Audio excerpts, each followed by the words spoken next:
Imagine, tu as survécu à un accident terrible. Tu es le seul de ton équipe à ne pas être viré lors d'un plan social.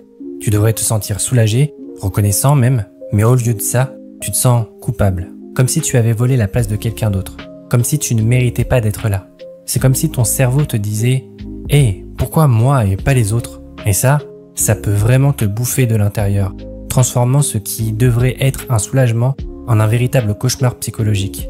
Aujourd'hui, on va explorer ce phénomène psychologique fascinant. On va voir comment il peut transformer des gens ordinaires en véritables épaves émotionnelles. Et comment il peut nous affecter dans notre vie de tous les jours. Parce que la culpabilité du survivant, ce n'est pas juste un truc de film ou de série télé. C'est un phénomène bien réel qui touche plus de gens qu'on ne le pense. Que ce soit après un accident de voiture, un licenciement massif, ou même après avoir survécu à une maladie grave, ce sentiment peut s'insinuer dans nos esprits et bouleverser complètement notre façon de voir le monde et de nous voir nous-mêmes. Mais d'où ça vient ce truc? Eh bien, ça remonte à nos instincts les plus primitifs. Dans la nature, survivre quand les autres meurent, ça peut signifier qu'on les a abandonnés ou trahis. Notre cerveau, toujours coincé un peu à l'âge de pierre, interprète ça comme une menace pour notre appartenance au groupe. Et boum, voilà, la culpabilité qui débarque. C'est comme si notre cerveau essayait de donner un sens à quelque chose qui n'en a pas, en nous faisant porter le poids de la survie.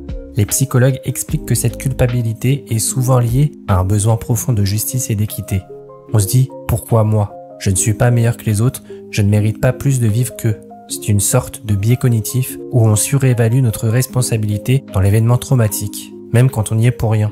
Et le pire, c'est que plus on était proche des personnes qui n'ont pas survécu, plus ce sentiment peut être intense. Maintenant, comment ça se manifeste ce truc? Eh bien, c'est pas joli. On parle de fatigue intense, d'anxiété, de dépression, de troubles du sommeil. Certains survivants rapportent même des symptômes physiques comme des maux de tête ou des problèmes cardiaques. C'est comme si le corps lui-même portait le poids de cette culpabilité. Et niveau impact sur la vie quotidienne, c'est pas mieux. Ça peut affecter nos relations, notre travail, notre capacité à prendre des décisions. Imaginez passer votre temps à vous demander est-ce que je mérite vraiment d'être heureux alors que d'autres sont morts. Pas très fun comme état d'esprit, hein.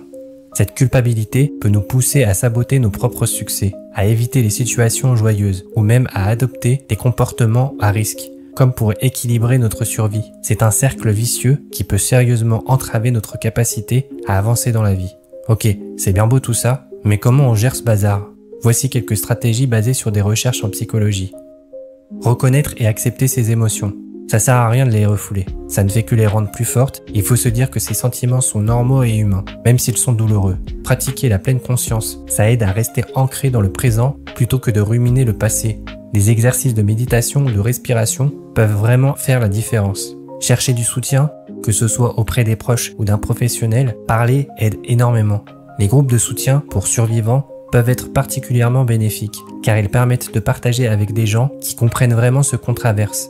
Honorer la mémoire de ceux qui sont partis, ça peut donner un sens à notre survie, que ce soit en s'engageant dans une cause qui leur tenait à cœur ou simplement en gardant vivants les souvenirs. Ça peut nous aider à transformer notre culpabilité en quelque chose de positif. Se rappeler qu'on n'est pas responsable de la mort des autres. Ça paraît évident dit comme ça, mais notre cerveau a parfois besoin qu'on lui rappelle. La thérapie cognitive peut être très utile pour remettre en question ses pensées irrationnelles.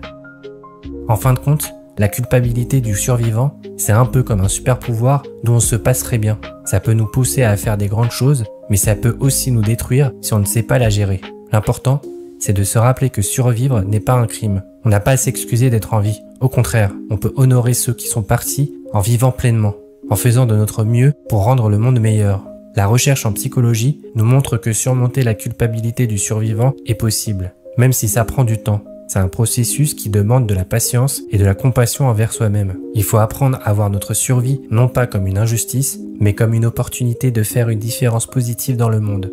Alors la prochaine fois que vous vous sentirez coupable d'aller bien quand d'autres vont mal, rappelez-vous, votre bonheur n'enlève rien au malheur des autres. Au contraire, il peut être une lumière dans l'obscurité, un témoignage de la résilience humaine face à l'adversité.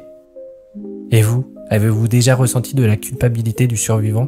Comment l'avez-vous géré? Partagez vos expériences dans les commentaires et si cette vidéo vous a plu, n'hésitez pas à liker et à vous abonner.